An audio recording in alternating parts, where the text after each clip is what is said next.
Hello everyone, let's take up next part. अगला part है बच्चों हमारा डिडक्शन डबल डी। लास्ट हमने पढ़ा है 80। ठीक है, अब देखें 80 डबल डी। ये स्टार्टिंग से अभी से याद करोगे बच्चों तो याद हो जाएंगे। लास्ट में सोचो सारे हम एक साथ याद कर लेंगे, पॉसिबल ही। एक एक को समझते जाओ, अच्छे से याद करते बात के साथ डेली। एक एक दो दो सेक्शन डेली याद करते जाएं तो याद हो जाए। एक साथ सारे याद करने बैठोगे कुछ समझ नहीं आएगा, फिर भी किसी में क्या है किसी में। देखो डिडक्शन कोई सी भी मिल जाती है। जैसे ये वाला हमने पढ़ा था, किसको मिल रही थी? इंडिविजुअल को और हिंदू अनडिवाइडेड फैमिली। अब अगली पढ़ना, इससे पहले भी किसको मिल रही थी? एडीसी वाली, इंडिविजुअल और हिंदू अनडिवाइडेड की। इस बार पढ़ो अब 80 डबल डी में। फर्क देखो अपने आप समझ में। पहले मिलती क्यों है ये देखो। Deduction for maintenance including medical treatment of dependent who is person with a disability. Dependent है जो क्या है? With disability. ऐसा पर्सन जो कोई हम पे डिपेंड है। आप एक इंडिविजुअल हो, आप अकेले कमाते हो, ठीक है, आपके ऊपर कोई, ठीक है, डिसेबल पर्सन है जो आपके ऊपर डिपेंड है, उसकी भी केयर करनी आपको पड़ती है। लाइक कब की केयर करना बहुत जरूरी। अब गवर्नमेंट ने कहा ये तो अच्छी बात है, अब अपना ध्यान तो रखते ही है अपनी, ठीक है, साथ में ऐसे पर्सन का भी ध्यान रखते हैं जो डिसेबल। ठीक है, किसको मिलेगी? यहाँ पर देखना ये वर्ड पहले ही कुछ अलग लिखा है, रेजिडेंट। रेजिडेंट होना चाहिए, नॉन रेजिडेंट। इसको बनाने वाले ने रेजिडेंट लिख दिया, किसी में नॉन रेजिडेंट लिखा है, किसी में कुछ नहीं लिखा। कोई डिडक्शन सबको मिल जाएगी, कोई सी डिडक्शन ऐसी होगी जो सबको मिल जाएगी, कंपनी को भी मिल जाएगी, फर्म को भी। कुछ ऐसी होंगी जो सिर्फ इंडिविजुअल को मिलेगी, इंडिविजुअल या एचयूएफ को मिल जाएगी, इस तरह से। तो पहली डिडक्शन थी हमारी कौन सी वाली? 80C वाली, जो मिल रही थी इंडिविजुअल एचयूएफ। हाँ, रेजिडेंट नॉन अभी है तो यहाँ पे 80 डबल डी है जो मेंटेनिंग ऑफ, ठीक है, मेंटेनिंग किसकी? ठीक है, maintenance including medical treatment of dependent वो is a person with disability. ठीक है, रेजिडेंट इंडिविजुअल को मिलेगी और एचपीएफ को मिलेगी। Deduction allowed if the assessee has incurred, कोई भी खर्चा करा हो आपने, medical training, rehabilitation of a dependent disabled person. And disabled person dependent है आपके ऊपर और डिसेबल पर्सन है, और हैज डिपॉजिट या फिर डिपॉजिट करा हो आपने उसके लिए एलआईसी या फिर अदर इंश्योरेंस के अदर कंपनी में फॉर द बेनिफिट। आपने इसकी एलआईसी करवा दी या फिर इस मेडिकल ट्रीटमेंट कुछ भी, या इसकी ट्रेनिंग में कोई खर्चा करा है आपने, कोई भी एक्सपेंस करा है, ठीक है, तो क्या है? आपको डिडक्शन मिल जाएगी। डिडक्शन मिल जाएगी कौन से सेक्शन में? 80D में मिले। ठीक है, आगे देखें meaning of dependent. Of dependent, meaning of dependent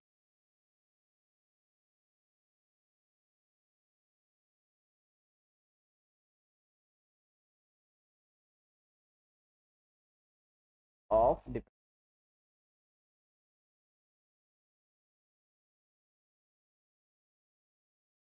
अब मीनिंग ऑफ डिपेंडेंट में क्या लिखा हुआ है देखें एक बार। इंडिविजुअल के लिए कौन dependent? The spouse, children, parents, brother, sister of such individual who is वोली और mainly dependent on such individual not claim under. ATU भी इससे रिलेटेड है, वो मैं बताता हूँ क्या चीज़ है। ठीक है, in the computation of his income. ATU भी देखते हैं बात। फिर है H U F, Hindu undivided के लिए कौन dependent? A member of HUF wholly or mainly depend on such HUF or not claim deduction। हाँ लिखो किसमें? एटीयू। एटीयू भी डिसेबिलिटी सेक्शन है अभी उसको। ठीक है, डिडक्शन अलाउड होगी कितने रुपए? 75,000 रुपए, इरिस्पेक्टिव ऑफ द एक्सपेंडिचर, खर्चा बच्चों कितना भी करा हो, इनकर्ड बाय द एसएस। और सीवियर डिसेबिलिटी है तो डिडक्शन अलाउड होगी 1,25,000। नॉर्मल डिसेबिलिटी है तो 75। सीवियर डिसेबिलिटी है ज़्यादा ही, ठीक है, हैंडीकैप है, ठीक है, तो 1,25,000 मेडिकल अथॉरिटी से लिखवाना पड़ेगा सीवियर है या। To disclose enclose a certificate with return from prescribe medical authority, doctor से। ठीक है, किसी की, ठीक है ना, किसी की एक उंगली कटी हुई है, अब ये नॉर्मल है सीवियर है, ये डॉक्टर से आपको लिखवाना पड़ेगा। डॉक्टर्स बताता है ये डिसेबिलिटी है, ज़्यादा हैंडी तो 75,000 या 1 लाख इररिस्पेक्टिव ऑफ एक्सपेंडिचर आपने खर्च सीवियर डिसेबिलिटी लाख 25 कौन से सेक्शन में डबल ज़्यादा ही प्रॉब्लम है। 80D क्या था, मेडिकल इंश्योरेंस का नॉर्मल, दैट्स इट। या फिर CGHS में कंट्रीब्यूट कर दो, या फिर प्रिवेंटिव हेल्थ चेकअप, ठीक है। 80D मतलब normal insurance for health. 80DD कुछ ज़्यादा ही केस खराब हो गया, मतलब डिपेंडेंट, डी से डिपेंडेंट एंड डिसेबल, ऐसे याद रखो, dependent and disable, double D वाला डिसेबिलिटी, डबल डी, ठीक है ना। डिपेंडेंट वर्ड भी आ रहा है, डिसेबिलिटी भी आ रहा है, याद रख सकते हो, याद रखने पर देखो आगे देखो, ठीक है बच्चों, डन। एक इलस्ट्रेशन देखो, जितने ज्यादा इलस्ट्रेशन करोगे समझ आएगा, जब क्वेश्चन पढ़ते हैं ना तभी समझ आता है। मिस्टर एक्स एक रेजिडेंट इंडिविजुअल, रेजिडेंट है तो टीसी भी मिलेगी। ही डिपॉजिट सम, उसने डिपॉजिट करा है 50,000 with life insurance corporation for the mean of his grandfather who is wholly dependent upon him. The disability is one which come under the person, the disability, equal opportunity, action, perception, ठीक है। Disability के बारे में भी दिया हुआ है।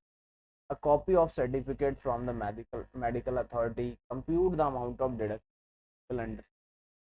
अब एक बार खुद से पढ़ के देखना चाहिए या नहीं मिलना, बताओ मिलना चाहिए या नहीं मिलना चाहिए। डिपेंडेंट तो है सर, मिलना चाहिए, बट डिपेंडेंट कौन था देखो, डिपेंडेंट किसको लेना है ये बात बताइए। Spouse, children, parent, brother, grandfather.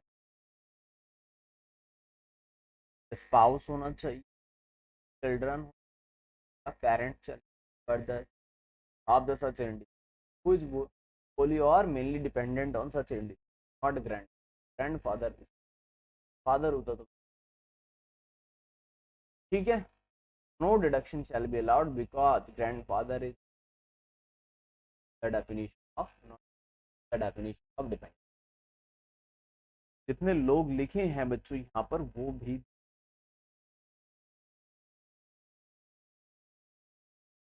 Okay, ठीक है। आई होप ये चीज आपको आ गई, पर नोट कर सकते हैं कि डिपेंडेंट कौन होता है वो अच्छे से याद रखना।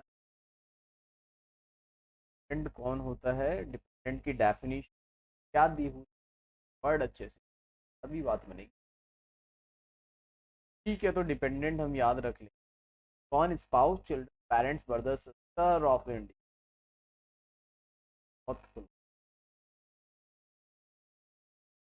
फादर होता तो मिल जाता, बट ग्रैंडफादर का नहीं मिलेगा। Spouse, brother, sister, father, parents जो का मिलेगा। देखो बच्चों, बीच में थोड़ा सा 80U का रेफरेंस आ रहा था, वो क्या है देखें, लिखा हुआ था ना इसमें, डिडक्शन अलाउड होगी कितनी, 75,000 इररिस्पेक्टिव ऑफ द एक्सपेंडिचर, 1,25,000। अच्छा यहाँ पे कुछ लिखा हुआ, इंडिविजुअल है the spouse, children, parent, brother, sister of the individual who is बोली, कौन सा सेक्शन, 80DD में क्या था, ओनली प्रीमियम था, कॉन्ट्रीब्यूशन एचएस और प्रिवेंटिव हेल्थ चेकअप, पर ऐसा नहीं। यहाँ पर क्या है, डिपेंडेंट डिसेबल पर्सन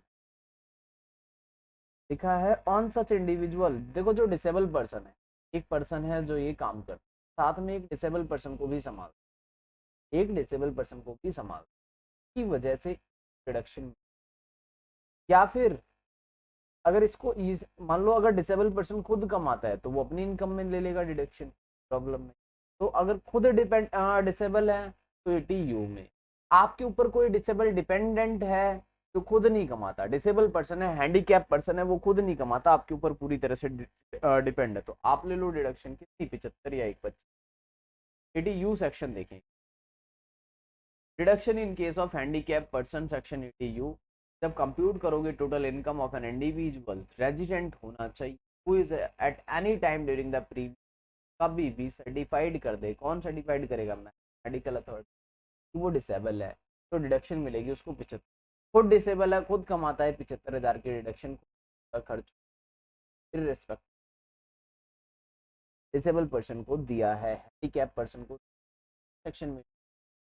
हैंडीकैप है, खुद अर्निंग करता है, खुद की ग्रॉस टोटल इनकम निकलेगी बिल्कुल सीटीआई में से 75 डिसेबिलिटी। अगर ये किसी और के ऊपर डिपेंड है, किसी और के ऊपर डिपेंड है तो सेक्शन आएगा उस पर्सन को। अब देख लो पूरा रीड कर, पूरा समझ आ। 80 डबल डी आपके ऊपर कोई डिपेंड है तो आपको मिले, इंडिपेंडेंट है वो खुद कर लेता है, खुद कमा लेता है, हैंडीकैप हो के भी अर्निंग करता है, उसकी इनकम आती है, ठीक है, उसके पास प्रॉपर्टी बहुत सारी है, हाउस प्रॉपर्टी इनकम कहीं से भी रिडक्शन देगी 80। अगर खुद डिसेबल है तो 80, कोई डिपेंडेंट डिसेबल है तो 80 डबल डी। चलिए 2 सेक्शन कवर हो गए, ठीक है, काफी आसान से सेक्शन है, वो भी नोट डाउन कर लीजिए। नेक्स्ट पार्ट में अगली डिडक्शन, यहाँ तक अच्छे से नोट्स बना के अपने मॉड्यूल में आपके पास जो भी है वहां से अच्छे से प्रैक्टिस करें। देखिए वर्ड का मीनिंग समझे तभी अच्छे से। चलिए ओके।